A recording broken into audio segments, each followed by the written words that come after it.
تو یہ قیامت کے دن کا منظر ہے. آپ دیکھ سکتے ہیں سمندر میں سے آگ برسے گی. آپ دیکھ سکتے ہیں جو سورج ہے وہ پورا کالا پڑ چکا ہوگا. قیامت کے دن سورج کی روشنی غائب ہو چکی ہوگی. سڑکوں پہ ہر طرف تباہی کا عالم ہوگا. بلڈنگیں پوری طرح سے جل چکی ہوگی. آسمانوں میں سے ستارے گرتے ہوئے زمینوں پر آئیں گے. ستاروں کی نورانیت بالکل تباہ ہو چکی ہوگی. دوسری طرف جو بڑے بڑے جوالا مکھی ہوں گے ان میں سے آگ لاوا ایسے نکل رہا ہوگا جیسے مانو پانی بہتا ہو. اور وہیں اسی کے ساتھ ساتھ قبروں میں سے جو مردے ہیں, جو سوتے ہوئے مردے ہیں, اللہ تعالیٰ قیامت کے دن ان کو حکم دیں گے, ان کہیں گے کہ اب یہ وقت ہے, جاگ جاؤ, قیامت کا دن آ چکا ہے.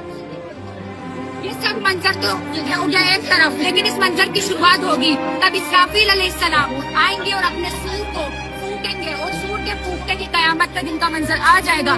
زمین پوری طرح سے پھٹ جائے گی. تو یہ ہے قیامت کے دن کا منظر. اللہ تعالیٰ ہمیں سمجھنے کی اور عمل کرنے کی توفیق عطا فرمائے.